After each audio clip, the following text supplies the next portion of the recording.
यही मास चल रहा है, दामोदर मास, जिसको हम कार्तिक मास कहते हैं। इसी मास की घटना है। इसका नाम दामोदर मास क्यों पड़ा? अब वही कथा, ये दामोदर लीला है, ध्यान से सुनो। ठाकुर जी आज सवेरे सवेरे उठे, 3.5 वर्ष के हैं। कितने बड़े? 3.5 वर्ष के। ठाकुर जी उठे, पलना से जैसे ही उठे, जोड़ते अपनी आंख मीड़ी, सोई जगन्नाथ भगवान की तरह पूरा काजर फैल गो ठाकुर जी को। घुंघराले केश नेक बिखर रहे हैं, मोर पिच्छ अपने कंठ में धारण कर रखा है, अपने अपने शीश पर धारण कर रखा है। सुबह उठते ही बालक को कोई नहीं चाहिए, अपनी मैया चाहिए। ठाकुर जी को सबने गोद दी कि हमारे पास आ जा। नहीं, मैया कहाँ है? मैया पास जाऊंगो, मैया पास जाऊंगो। यशोदा मैया दही बिलो रही है, और इतने में ठाकुर, कितनी सुंदर लीला है देखो। ठाकुर जी गए और ऐसे दही बिलोती भाई यशोदा मैया के दोनों भुजान के नीचे से भीतर आए और सामने आके मैया के आगे खड़े है गए। आंखन को काजर फैल गयो है, सो के उठे, आंख भी खुले ही नहीं रही हैं, केश पूरे घुंघराले मुख पर आ रहे हैं ठाकुर जी के। और मैया से कह रहे, मैया जे बता, तो को दूध ज्यादा प्यारो है कि तेरो पूत प्यारो है, बता। मैया बोली, लाला तू भी सवेरे सवेरे उठ के कैसी बात न करो करे, चल हट जा, मुझको दही बिलोन दे। ना मैया पहले बता, तू को दूध प्यारो कि पूत? मैया बोली, मोए तो मेरो पूत प्यारो है, दूध काई को प्यारो होगो? अच्छा मैया, तो फिर एक काम कर, मैं तो बहुत प्यारो लगूं ना? बोले हाँ। अपनी गोद में लिटाए के मुंह को अपना दूध पिवाए दे। मैया मुंह को बहुत जोर की भूख लगी है, मुंह को दूध पिवाए दे।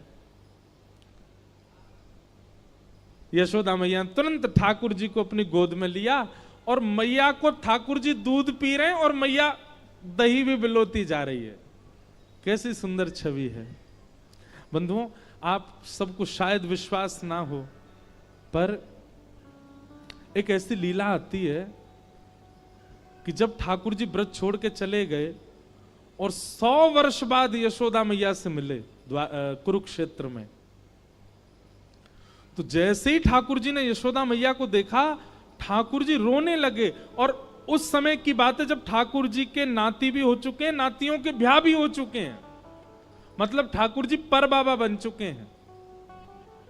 लेकिन ठाकुर जी पर कभी काल का प्रभाव नहीं होता, ठाकुर जी सदा 16 वर्ष के ही रहते हैं। तो यशोदा मैया की आयु कितनी होगी, अनुमान लगाओ।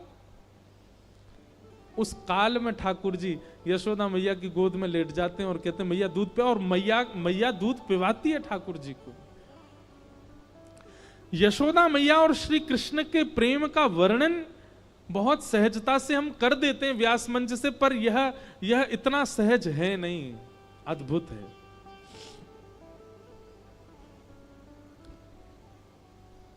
यशोदा मैया का पयोधर पान करने लगे। अब लीला सुनो। यहां ठाकुर जी जैसे मैया का दूध पीने लगे, सामने चूल्हे पर, अंगीठी पर गैया का दूध उबट रहा था।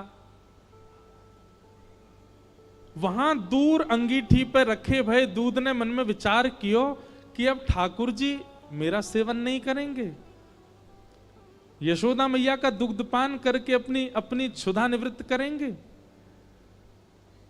और मेरा भोग नहीं लगाएंगे ठाकुर जी। तो उसने विचार किया कि आज जब ठाकुर जी ही मेरा भोग नहीं लगाएंगे तो मैं जीवित रह के क्या करूं। तो संपूर्ण दूध उबल करके, उफन करके बाहर आने लगा, स्वयं को जलाने लगा, नष्ट करने लगा।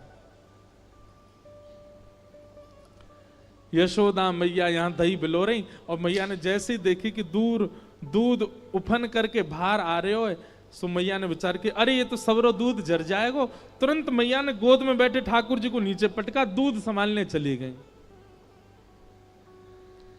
ठाकुर जी खड़े है गए। अब ही मैंने पूछी, तो को दूध प्यारो कि पूत? तो बोली पूत प्यारो, और बाद दूध के पास भाज गई मैया।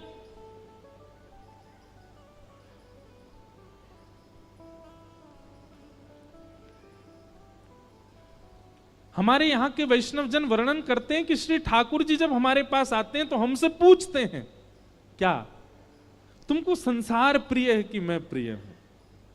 तो हम कहते हैं कि नहीं ठाकुर जी, आप ही हमको प्रिय हो। सोई संसार में कुछ ऐसी उथल पुथल होती है, हम ठाकुर जी को भूल जैसे संसार की ओर भागते हैं। सो ठाकुर जी कहते हैं, अच्छा झूठ बोला मोते, मोते तो कह रहे हो कि मुझको आप प्यारे हो, वह संसार में नेक आकर्षण कावे हो, भाज गए हो बाकी ओर। ठाकुर जी बोले, मैया ठीक है, आज या दूध को ही देखूंगा मैं, हैं ये ज्यादा प्यार हो तो मुझे छोड़ के भाज जाए। सो ठाकुर जी ने एक बड़ो सा डंडा उठायो और जो मैया दही बिलो रही थी उस मटकी में ही मारा, मटकी फोड़ दी। और इतना ही नहीं, इतने क्रोध में भर गए ठाकुर जी, गौरस भंडार में गए, जितनी मटकियां थी मैया यशोदा की सब फोड़ दें। यशोदा मैया ने दूध संभाला और संभाल करके पीछे मुड़ करके देखा तो मां दही की हंडी फूटी पड़ी है और सबरे मटका फूट रहे हैं और लाला उछल उछल करके सबरे मटकान को फोड़ते जा रहा है। यशोदा मैया बोली, लाला बिगड़ गयो, आज मैंने लाला को यदि दंड नहीं दियो तो बहुत बिगड़ जाएगा। यशोदा मैया ने तुरंत अपनो पल्लू खोस करके और एक छड़ी उठाई, बोले रुक जा दारी के तो बताऊं मैं। और मैया जैसी छड़ी लेकर के भागी हैं पीछे, आगे आगे ठाकुर जी भाग रहे हैं चौकड़ी मार करके। चौकड़ी मार के जानते हैं चौकड़ी मार के मतलब हुए, बड़े लोग 4 कदम जितना दौड़ते हैं, बच्चे उतने में 8 कदम दौड़ जाते हैं। तो ऐसे ठाकुर जी द्रुत गति से दौड़ रहे हैं और मतलब ऐसे भाग रहे हैं मानो जैसे पीछे कोई शेर पड़ गए हो। और चौकड़ी मार के भागने को मतलब ये रे, कभी कोई गली में कूद जाएं, कभी कहीं से कूद जाएं, कभी कहीं उछल जाएं। अब यशोदा मैया तो बेचारी 80 बरस की, फिर भी पीछे दौड़ रही हैं और ठाकुर जी चौकड़ी मार के यहां थे वहां कूदते कादते भय दौड़ रहे हैं। उस समय आकाश के देवता यशोदा मैया को वंदन करते हैं, बोले मैया, जिनके डर के मारे ब्रह्मादि देवता भी भागते हैं वो आपसे डर के भाग रहे हैं आज। यशोदा तेरे भाग्य की कही ना जाए। अरे कहां तक कहें, यशोदा मैया के केश में जो गजरे लगे हैं ना, उसके भी पुष्प टूट टूट करके यशोदा मैया के चरणों में गिर रहे हैं। मैया हम तेरे शीश पर रहवे के योग्य नहीं, हम तो तेरे चरणन के अधिकारी हैं। ठाकुर जी दौड़ रहे हैं, थोड़ी दूर पहुंचे होंगे कि यशोदा मैया तो थक गई और बीच रास्ता में बैठ गई, जोर जोर से सांस लेने लगी, अपने पसीना पहुंचने लगी। इतने में ठाकुर जी ने पीछे मुड़ के देखी और पीछे मुड़ करके देखी यशोदा मैया बैठ गई, एक वृक्ष की आड़ में चले गए और वहीं से कह रहे, मैया का भयो, तू भाग क्यों ना रही मेरे पीछे? यशोदा मैया बोली, लाला मैं थक गई हूं ना, अब बूढ़ो बड़ो शरीर है, तू इतना दौड़ावे मुंह को, अब मैं हार गई हूं। ठाकुर जी बोले, मैया, ठाकुर जी को चिंता हो रही है मैया की, मैया तेरी हार कैसे दूर होएगी? यशोदा मैया बोली, अच्छा सीधे कितने ठाकुर जी? यशोदा मैया बोली, मेरो लाला दौड़ के आवेगो और आके मुंह को अपने अंक में भर लेगो, सोई मेरी हार दूर रह जाएगी। सो ठाकुर जी एक बार तो दौड़े मैया की ओर और दौड़ के फिर रुक गए। मैया बोली, कहां भयो लाला, आजा। बोले, ना है मैया मैं ना आऊंगा। बोले क्यों? वो तेरे हाथ में जो छड़ी है ना, तू या तो मुंह को बहुत डर लगे, पहले या को तू दूर फेंक तब आऊंगा। और कहा पता तो तेने या तो 2-4 बार मार दियो तो मेरे लग जाएगी मैया, पहले या को फेंक। मैया बोली, सांची बता, या को फेंक दूंगी तो आ जाएगा? बोले हाँ। मैया ने जैसी छड़ी फेंकी, ठाकुर जी दौड़ करके गए, बिल्कुल विचार नहीं किया कि मैया मुझे पकड़ लेगी। दौड़ करके गए और मैया के अंग से लग गए और जाके मैया के प्रश्वेत संभालने लगे। मैया तू ठीक है, जा, तू हारे मत।